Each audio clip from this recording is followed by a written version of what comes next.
কোনো এক ভ্যালেন্টাইনে লাল টুকটুকে শাড়ি পরে বান্ধবীদের সাথে বাহিরে ঘুরতে গিয়েছিলাম। সেদিন লাল শাড়িতে আমাকে নাকি লাল পরীর মতো লাগছিল। দূর থেকে কোনো এক সুদর্শন পুরুষ এই লাল পরীকে দেখে প্রেমে পড়েছিল।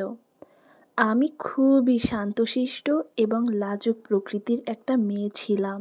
আমার জন্য তার করা পাগলামি এবং তার দুষ্টমিষ্ট কথাগুলো প্রথম দিকে আমার বিরক্ত লাগলেও জানি না কেন জানি একটা সময় পরে তার এই দুষ্টমিষ্ট কথা, তার পাগলামিগুলো অনেক ভালো লাগে। আমি মানুষটাকে ভালোবেসে ফেলি। আমি খুব কনজারভেটিভ পরিবারের একটা মেয়ে। প্রেম ভালোবাসা এগুলো আমার ফ্যামিলি একদমই পছন্দ করে না।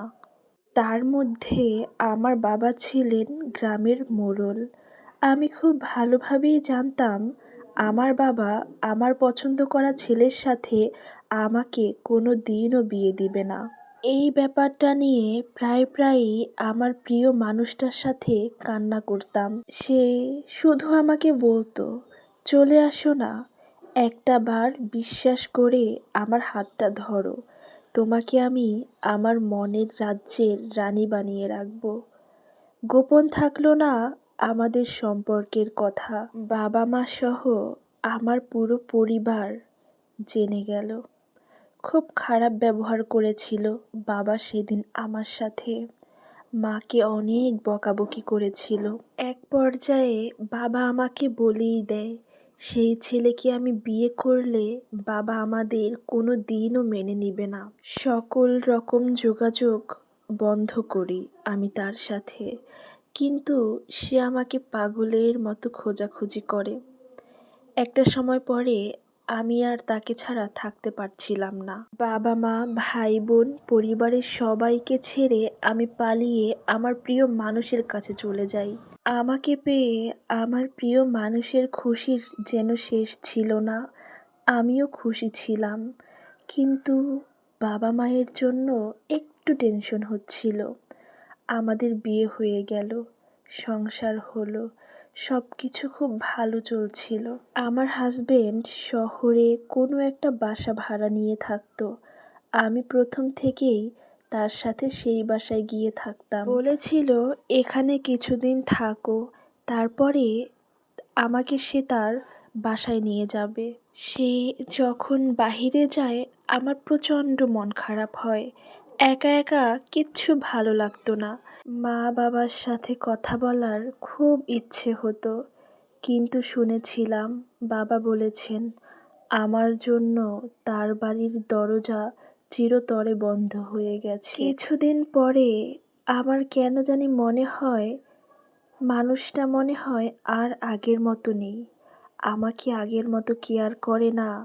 আমি রাগ করলে আমার রাগ ভাঙায় না। আমি মন খারাপ করলে হাজারটা প্রশ্ন করে আমাকে অস্থির করে না। অভিমান করলে পাশে এসে বসে না। একটা মানুষের হঠাৎ এতটা চেঞ্জ আমাকে মানসিকভাবে অনেক বেশি যন্ত্রণা দিত। প্রায়ই এসব নিয়ে আমাদের মধ্যে ঝগড়া হতো। একটা সময় পরে দেখলাম আমাদের মধ্যে যেদিন ঝগড়া হয় সেদিন সে আর বাসায় ফিরতো না।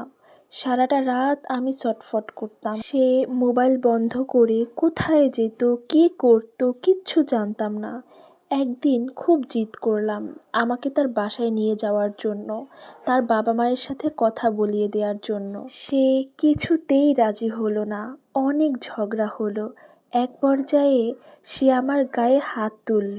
আমার বুঝতে বাকি থাকলো না আমি যে মানুষটাকে ভালোবেসে আমার সব ছেড়েছিলাম সেই মানুষটা এখন আর আগের মতো নেই। খুব কান্না করেছিলাম সেদিন আমি। আমার সব কিছু শেষ হয়ে যায় যেদিন আমি জানতে পারলাম আমার হাজবেন্ডের আরও একটি সম্পর্ক আছে। পুরো পৃথিবীটা আমার অচেনা মনে হলো।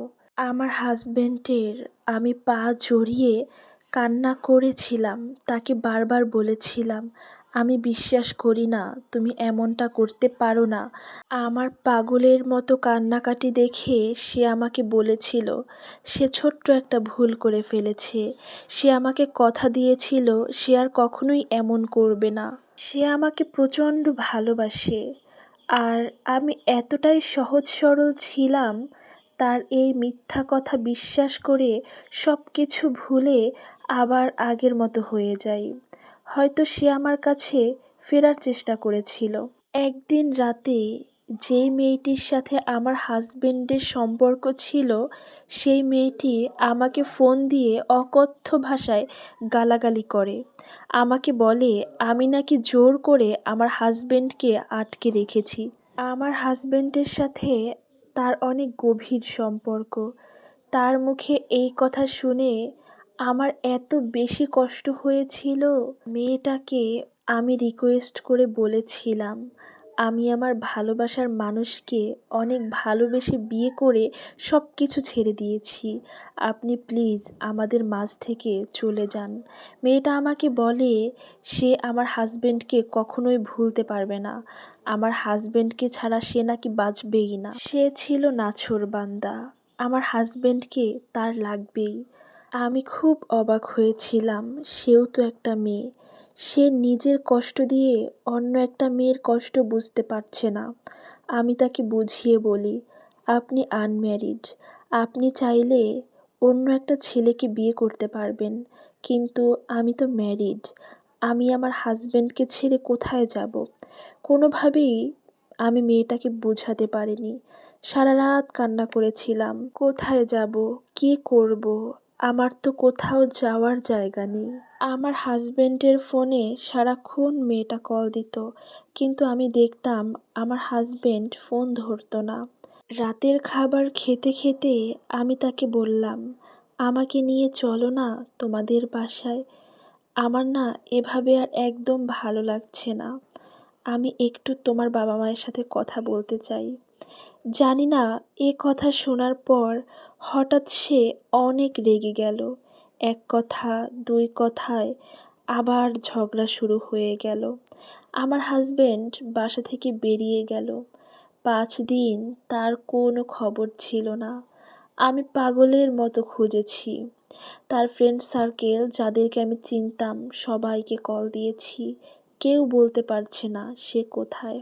নামাজে বসে আল্লাহ তাআলার কাছে খুব কান্নাকাটি করেছিলাম। আমি শুধু জানতে চাই আমার প্রিয় মানুষটা কোথায়। বুকটা ভেঙে যাচ্ছিল, বেঁচে আছে তো আমার প্রিয় মানুষ। কান্না করতে করতেই ঘুমিয়ে যাই। ফোন কলে আমার ঘুম ভাঙে। ফোনটা রিসিভ করতেই সেই মেয়ের কণ্ঠ, সে আমাকে জানায় তারা বিয়ে করে ফেলেছে। অঝরে পানি আসছিল দু চোখ দিয়ে। আমি তাকে বললাম আপনি কি জানতেন না আমরা বিবাহিত ছিলাম। সে আমাকে বলে আমার হাজবেন্ডের পরিবার থেকে আমাকে নাকি স্বীকৃতি দেয়নি। আমি তাকে বললাম আপনাকে দিয়েছে। সে বলল হ্যাঁ। আমি মেয়েটাকে রিকোয়েস্ট করে বললাম আমি 1 মিনিট আমার হাজবেন্ডের সাথে কথা বলতে চাই। মেয়েটা আমাকে জানায় আমার হাজবেন্ড আমার সাথে কথা বলতে চায় না। আমি ফোনটা রেখে কোনো কিছু না ভেবে আমার সব কিছু গুছিয়ে বাবা মায়ের কাছে চলে যাই। বাবা প্রথমে আমার সাথে কথা বা আমাকে মানতে চায়নি। আমি বাবার পা শক্ত করে জড়িয়ে ধরে বলেছিলাম বাবা আপনার চোখের পানি বিফলে যায়নি, আপনাকে আমি কষ্ট দিয়েছিলাম না, দেখেন আল্লাহ আমাকে শাস্তি দিয়েছেন। বাবা তো না মেনে নিয়ে কোথায় যাবেন। বাবাদের আসলে কোনো উপায় থাকে না। নিজেকে গুছিয়ে নিলাম। আমার হাজবেন্ড আমার সাথে যোগাযোগ করার অনেক চেষ্টা করে, কিন্তু আমি তার সাথে 1 সেকেন্ডের জন্যও কথা বলিনি। মাঝে মাঝে সে আমাকে স্বামীর অধিকার দেখাতে আসে। বাবাকে ডেকে বললাম বাবা আমি কাল কাজী অফিসে যেতে চাই। পৃথিবীতে সবচেয়ে কঠিন কাজ কি জানেন? নিজের হাতে নিজের স্বামীকে ডিভোর্স দেয়া। আমি তাকে ডিভোর্স দিয়েছি। এটা শুনে সে খুব কষ্ট পেয়েছে।